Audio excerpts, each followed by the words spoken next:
Hey guys, so দুদিনমান আগতে এখন অসমীয়া চিনেমা ৰিলিজ হ'ল আৰু আজি তাৰ ওপৰতে কথা পাতিম সেই মুভিখনৰ ওপৰত ৰিভিউ দিম গতিকে আহক ভিডিঅ'টো আৰম্ভ কৰোঁ আৰু আপুনি ভিডিঅ' চাই থাকিব শেষৰলৈকে চ' বহুত দিন ধৰি এখন অসমীয়া চিনেমা অহা নাছিলে আৰু বৰ্তমান এখন অসমীয়া চিনেমা আহিলে যোনখনৰ নাম হ'ল গমন দি লাষ্ট জাৰ্ণি আৰু এইখন ৰিলিজ হৈছিলে 14 তাৰিখে মানে 14 মাৰ্চত আৰু মই এইকেইদিন চোৱা নাছিলোঁ কাৰণ সময় হোৱা নাছিলে আৰু বহুত দিনৰ ভিডিঅ' দিয়া নাই আজি এসপ্তাহ মানে পাৰ হ'ল প্ৰায় আৰু বৰ্তমান এইখন মুভি চালোঁ আৰু কি হ'লে মুভিখন তাৰ ওপৰত কথা পাতিব গ'লে মুভিখনৰ কাহানীটো ভাল আছে এটা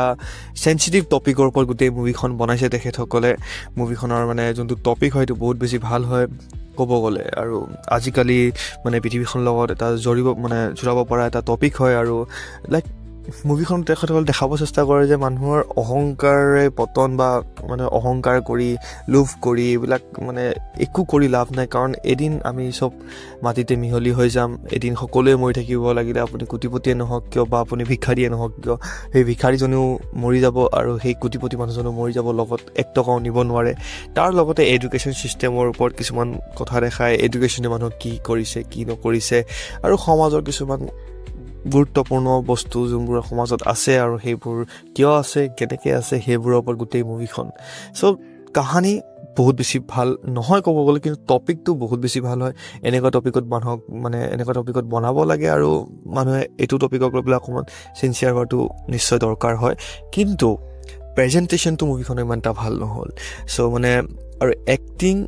বহুত বেছি ভাল হ'ব পাৰিলে হয় কিন্তু এক্টিঙো বহুত ল' লেভেলৰ কৰিছে সকলোৱে মানে লাইক এনেকুৱা আপুনি ফিল কৰিব যে মুখস্থ কৰি পেলাই কৈ আছে ডাইলগবোৰ জাষ্ট ক'ব লাগে কাৰণে কৈ আছে সেই কেৰেক্টাৰটোৰ লগত আপুনি ইম'চনেলি ফিল নকৰিব যে সঁচা কথা এইটো হৈ আছে বুলি ইহঁতৰ লগত সঁচাকৈ এনেকুৱা ঘটনা ঘটিছে বুলি আপুনি ফিল নকৰিব কাৰণ সেই এক্টৰ্ছবিলাকৰ তাত ইমানখিনি মানে হেৰি নহ'লে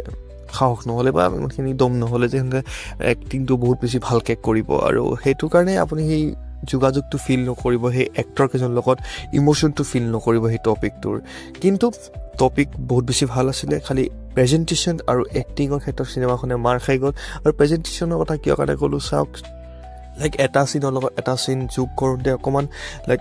সেই দুটা চিনৰ মাজত যোগাযোগটো ৰাখিবলৈ অকণমান ভালকৈ প্ৰেজেণ্ট কৰিব লাগিব তেতিয়াহে মানুহে সেই যোগাযোগটো ফিল কৰিব সেই ইম'চনটো ফিল কৰিব কিন্তু ডাইৰেক্ট কাট কৰি এটা চিনৰ পৰা ডাইৰেক্ট আনটো চিন ষ্টাৰ্ট কৰি দিলে